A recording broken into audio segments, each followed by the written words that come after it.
महाराज जी आपके चरणों में कोटि कोटि प्रणाम। महाराज जी आपके बल से भक्ति मार्ग पर निष्पाप होकर चलने का प्रयास कर रहा हूँ। महाराज जी हर समय एक भय की अनुभूति होती है कि ये जन्म निकला जा रहा है। आपकी प्रेरणा और वाणी से सुनकर ये भाव प्रकट हुआ है। आप ये किसी मुख्य ये समाज भय अगर बना रहेगा तो बहुत अच्छे साधक बन जाओगे। जिसको ये भय बना रहता है ना, जैसे हम लोगों को हर समय ये कि जाना है, चलना है, ये सब मनोरंजन माया है, चलना है, तो कहीं कोई प्रीति नहीं होती, कहीं कुछ अच्छा नहीं लगता, कुछ अच्छा नहीं लगता। खूब अच्छे खान पान, कुछ मरना है यार, आज नहीं तो कल, कल नहीं तो परसों। चुपचाप अपने कर्तव्य का पालन कर लो, नाम रूपी धन इकट्ठा कर लो। यहाँ अगर जो भगवान से विमुख जीवन व्यतीत हुआ हो तो बहुत भूल में अपने जीवन को नष्ट कर दिया। तो बहुत भय तो लगा रहना चाहिए, और ये जीवन भर भय आपको बचाता रहेगा पाप कर्मों से। जैसे हमारे द्वारा मन में कोई पाप कर्म है तो यार मरना है, पाप कर्म क्यों करें, तो ये बचा लेगा। ये जो भय है ये निर्भय कर देगा। अभय होए जो तुम्हें डेराए। जो भयभीत हो जाता है भगवान से कि कहीं कोई पाप न बन जाए, कहीं कोई अधर्म न बन जाए, वो महात्मा बन जाता है। और जो निर्भय हो जाता है पाप कर्म में, वही नरक जाता है। तो सच्चा निर्भय पद तो भगवान प्रदान करते हैं। भयभीत जो सभीत आवा शरणाई, सभीत माने भययुक्त, जो सभीत आवा शरणाई, तो भगवान कहते रखियो ताई प्राण की नहीं। मैं उसे अपने प्राणों के समान प्यार करता हूँ, जो संसार से मृत्यु से भयभीत होकर मेरी शरण में आ जाता है। राधे राधे महाराज जी। महाराज जी 3 वर्ष पहले आपसे YouTube के माध्यम से जुड़ा था। महाराज जी जीवन इतना थक चुका था कि मृत्यु को वरण कर लूं या घर त्याग दूं, ये इच्छाएं प्रबल होने लगी थी। परंतु तभी आपके सानिध्य ने बताया कि आपके जीवन के एक छोटे से छोटे और बड़े से बड़े दुख आपके पूर्व जन्म का कारण जो सुख और दुख रूप में आया है उसको सहते हुए निकल जाओ। महाराज जी ये कह रहे हैं कि हे अर्जुन गांडीव उठाओ और युद्ध करो। बार बार ये अंदर से आपके सत्संग से भावना आती है। गांडी थोड़ी उठाना है तुम्हें तुम्हारे पास गांडी है क्या? अपने विवेक रूपी धनुष पर ज्ञान रूपी बाण चढ़ा के लक्ष्य को भेदो, ज्ञानी बनो। अज्ञान में क्यों परेशान होते हो? जहां तुम्हें फंसाव आ रहा है वहां विवेक के द्वारा उसे काटो, सुख दुख भोक्ता भाव काटो। महाराज जी कई लोग ऐसे जुड़ जाते हैं जो मानसिकता उनकी षड्यंत्र करने की होती है, बाद में लगता है कि पता चलता है कि ये षड्यंत्र के अनुसार हमसे जुड़ा है। हाँ, फिर वृद्धि ऐसी आती है कि ये आपको ऐसा समझ रहा है कि आप कुछ भी नहीं कर सकते। फिर इच्छा थोड़ी सी ऐसी होती है कि इसके साथ कुछ करा जाए, फिर अंदर से आता है कि नहीं, क्या पता ये तेरे कर्म है। हाँ, यही बुद्धिमानी है। वो हमारे कर्म का मार्जन करने आता है। वो षड्यंत्र के द्वारा हमारा कुछ नहीं बिगाड़ सकता। उतने बिगड़ेगा जितना हमारा बिगड़ना चाहिए। तो वो बिगाड़ता या कोई बिगाड़ता हो तो बिगड़ने था। तो यही तो हम कह रहे हैं, गांडी उठा अर्थात विवेक और ज्ञान का लक्ष्य। देखो ज्ञान चढ़ाया तो परास्त हो गया, वो तुम्हें नहीं परास्त कर पाया। और नहीं तुम लड़ जाते या मारपीट देते तो आप परास्त हो जाते। महाराज जी एक कृपा और हो जाए। जी महाराज जी कुछ आदतें ऐसी हैं जो पूर्व समय से चली आ रही हैं, उन्हें त्याग दिया। मैं 15 साल पहले मांस तो नहीं पर अंडा खाता था, लेकिन अंदर से आवाज आई कि किसी की हत्या करके अगर तुमने कुछ प्राप्त करा तो वो मनुष्यता ने उसे त्यागा। फिर मित्रतावत कुछ नशावती। नहीं, अभी क्या छोड़ना था? अभी महाराज जी कभी कभी उन चीजों में जाते हैं पर तड़पता बहुत ही, आत्मा बहुत तड़पती है।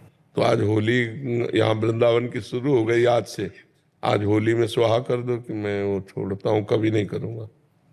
ठीक है, बढ़िया अच्छे आदमी बन जाओ, सर्वांग सुंदर बनो। थोड़ी सी गलती हमारी पवित्रता को नष्ट कर देती, इसलिए सर्वांग सुंदर बनो। सब जगह से अपने को मलिनता से दूर कर लो। ठीक है। दीपक जी मुंबई से। राधे राधे महाराज जी। राधे राधे महाराज जी आपके चरणों में कोटि कोटि प्रणाम। महाराज जी वृंदावन मथुरा में जो कोई नया व्यक्ति आए उसको दर्शन या संत दर्शन करते समय किन बातों का विशेष ध्यान रखना चाहिए? सबसे पहली बात तो यह है कि नाम नहीं छूटना चाहिए, क्योंकि यही आपकी बुद्धि को शुद्ध रखेगा। और यहाँ किसी के भी दोष दर्शन न करें, क्योंकि हमारी दृष्टि मायामयी है। तो हमको स्त्री दिखाई देगा, पुरुष दिखाई देगा। जब स्त्री पुरुष जड़ चैतन्य दिखाई देगा तो उसकी गलतियां भी दिखाई देंगी। अगर हमें यहाँ किसी के दोष दिखाई दें तो हमें अपने अंदर ताप पैदा करना चाहिए कि बहुत निंदनीय हो। भगवान के धाम में भी आकर दोष दर्शन करते हो, और जो दोष देखा उस दोष का वर्णन तो कभी करे ही नहीं। अगर वर्णन कर दिया तो आपका आना बेकार हो जाएगा, आपके द्वारा अपराध बन जाएगा। वैष्णव धाम में किसी के भी दोष दर्शन न करना, और दोष दर्शन न कहना, और दोष की बातें न सुनना। ये हम सबसे पहला नियम ले। और दूसरी बात है, धाम आदि में है जैसे हम आवे तो हमको जो गृहस्थी के भोग विलासिता है वो नहीं करने चाहिए। अब घर गृहस्थी में तो सब भोगते ही हो, जब धाम आए हो तो ब्रह्मचर्य से रहो, 6 दिन रहो, 2 दिन 4 दिन ब्रह्मचर्य से रहो और अपने धन की कमाई का ही भोजन पावें, कहीं भी हलवा पूड़ी बटराओ ना पावें। अगर अपने पास 100 रुपया है तो हम 10 रुपया के चना गुड़ लेके काम चला लेंगे, लेकिन हम हलवा पूड़ी दूसरे का नहीं पाएंगे, क्योंकि हम धाम आए हैं, हम पुण्य कमाने आए, पुण्य खोने नहीं आए। अपना भोजन धर्म के द्वारा कमाए हुए अर्थ से किसी का दोष दर्शन न करना और निरंतर भगवान का नाम चिंतन करना, और हो सके अगर 3 दिन रुके तो 1 दिन उपवास करना, 1 दिन भूखा रह करके जल आदि के द्वारा या फल आदि के द्वारा प्राणों का पोषण करके, एक बार 24 घंटे में एक बार फल आदि का पोषण करके तीर्थ में 1 रात उपवास करें, 24 घंटे उपवास करें और 1 भी मिनट खाली न जाने पावे।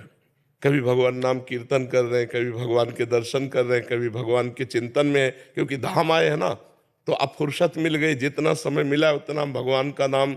और यहाँ अगर हो सके तो आपको ऐसा लगता हो कि 10 रुपया हमारे पास है जो हम दान पुण्य कर सकते हैं, तो 10 रुपया के 1 किलो बाजरा, आधा किलो बाजरा जो भी मिलता हो ले लिया और पक्षियों में डाल दिया, तो कितने लोग, कितने मतलब पक्षियों का पेट भर जाएगा। कुछ न कुछ परोपकार करना चाहिए, कुछ न कुछ दान पुण्य करना चाहिए। धाम में आकर के नहीं है तो हम किसी संत को कोई वस्तु दे देते हैं, कोई सेवा कर देते हैं, हम 1 किलो नमक ला के दे देते हैं कि सब लोग भंडारे में दाल में डाल देना, हम गरीब आदमी, हमारा इतना ही।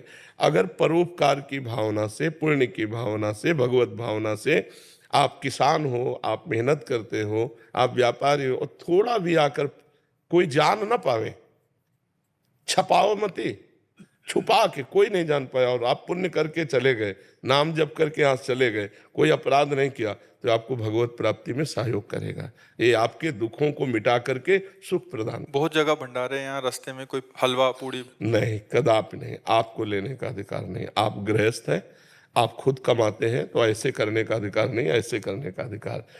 यदि आपको ऐसा लगता है कि हम पा लेते हैं तो निकालो 20 रुपया 50 रुपया उसके पास रखो, वहीं रख दो और छोड़ के चले आओ।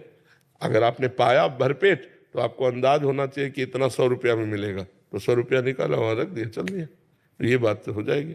दान मत लो, गृहस्थ हो, दान पुण्य विरक्तों के लिए, गृहस्थ के लिए नहीं। भगवान ने तुम्हें जो दिया उतना निर्वाह कर। नमक चना रोटी खा के गुजारा करके चले जाओगे तो पुण्य एकत्रित कर लोगे, हलवा पूड़ी खा के जाओगे तो पुण्य यहीं दे के चले जाओगे। और संतों के दर्शन करने के समय किन बातों का ध्यान रखें? बस हमें अगर भगवत स्मरण चल रहा है तो हमारा दोष दर्शन होगा ही नहीं। अगर दोष दर्शन नहीं होगा और हमारे अंदर अहंकार नहीं, दैन्य भाव से आए, जैसे भी दर्शन कर रहे हैं, तो एक एक कदम यज्ञ के समान होता है। हाँ, संत मिलन को चाहिए तज माया अभिमान, जीव जीव पग आगे बढ़े कोटिन यज्ञ समान, ऐसा वर्णन किया गया है। तो संत दरस जिम पातक टरे, दर्शन मात्र से पापों का नाश होता है, पर हम संत को भगवान का भाव रखें, मनुष्य ना माने तब। जैसे एक पत्थर है जिसे हम पत्थर मानते हैं और एक पत्थर है जिसे हम भगवान मानते हैं, तो पत्थर मानने से हमें कोई लाभ नहीं मिला, लेकिन जब उसी को हमने भगवान माना, पाषाण मूर्ति को, तो हमारे भाव बनने लगे, हमें पुण्य मिलने लगा, हमारे लाभ मिलने लगा। एक मनुष्य है और मनुष्य रूप में एक संत है, उसे हम भगवान का दर्जा दें।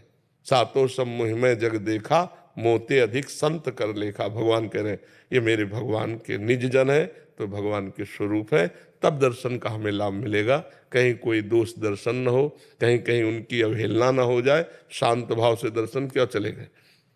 ज़्यादा देर संतों के पास नहीं टिकना चाहिए, क्योंकि हमारी मलिन बुद्धि है, कोई न कोई मलिन दृश्य न देख ले, कोई न कोई मलिन संकल्प ना कर ले, तो हमें अपने भाव बचाने के लिए सत्संग सुना और उसी का मनन किया, एकांत हो गए, तो हमें ज़्यादा अपराध बनने की संभावना नहीं रहेगी। नहीं तो मनुष्य शरीर है और संतों की ऐसी लीलाएं हैं कि हम समझ नहीं पाएंगे किस धरा से कौन सी बात कर रहे हैं, किस धरा से कौन सी चेष्टा कर रहे हैं।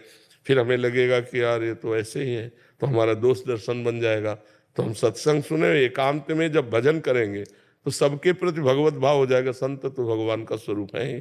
महाराज जी जैसे आज वृंदावन की होली शुरू हो गई है और अगले 4 दिन तक होली चलेगी, महाराज जी बहुत सारे युवतियां आपको सुनती हैं, तो ये आज आपका कोई संदेश सब भारतवासियों? हम तो सबसे यही प्रार्थना करेंगे कि होली महोत्सव प्रहलाद जी के द्वारा प्रकट किया गया है।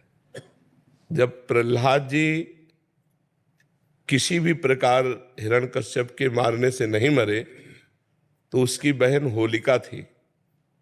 वो हिरण्यकश्यप को उदास देखा तो उसने कहा भैया उदास क्यों हो? तो उनका ये प्रहलाद मर नहीं रहा, तो उनका आज मर जाएगा।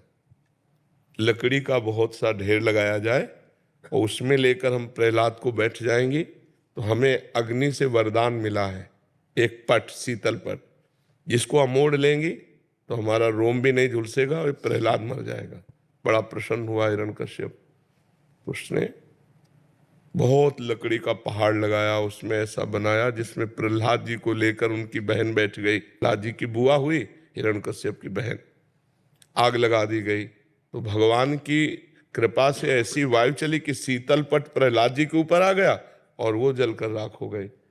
तो जितने प्रहलाद पक्ष के थे सुबह वहां जब गए तो देखा प्रहलाद जी बैठे हुए, बड़े आनंदित हुए। ढोल मंजीरा कीर्तन से होली की पूजा की और आपस में गुलाल रंग लगाकर खेल रहे, नाम कीर्तन कर रहे, पद गा रहे कि प्रहलाद जी भगवान की भक्ति से बच गए। तो ये उत्सव मनाया जा रहा है। ये लोग जो शराब पीते हैं, गंदे हरकतें करते हैं, एक दूसरे के चेहरे पर कालिक पोतते हैं, नालियों में ये हिरण्यकश्यप पक्ष के हैं। अब वो भी तो उत्सव बनावे, कैसे बनावे? तो वो नालियों में गोबर कीचड़, उसकी हिरण्यकश्यप पक्ष की पार्टी, और एक होती साधुता की पार्टी। एक दूसरे पे गुलाल लगाए, रामकृष्ण हरि बोले और बैठकर पद गायन किए और खूब गुझियाँ और मिठाई भोग लगा कि ठाकुर जी को और पाए और आनंद मनाए। तो हमारी समस्त देशवासियों से प्रार्थना है कोई भी व्यसन न किया जाए। व्यसन उत्सव को खराब कर देता है, जैसे शराब है और भी हुक्का है, ड्रग्स है, कोई भी नशा मत करो। फ्रेश माइंड से भगवान का नाम जप करते हुए, पद गायन करते हुए होली का आनंद लो। नशे में होली का आनंद थोड़ी होता, नशे में तो मूढ़ता छा जाती है। मूढ़ता में आनंद कहाँ?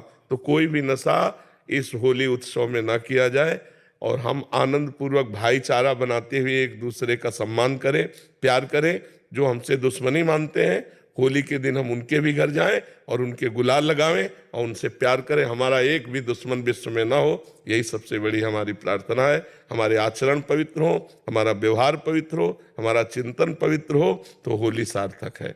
नहीं, कितने लोग नशा करके झगड़ा कर लेते हैं, कितने लोग अपनी हानि कर लेते हैं।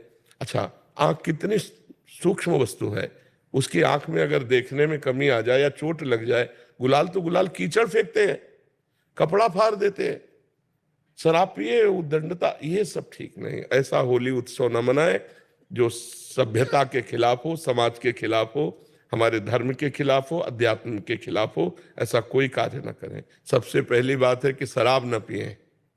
जो शराब पीते हैं होली उत्सव में स्वाहा कर दें।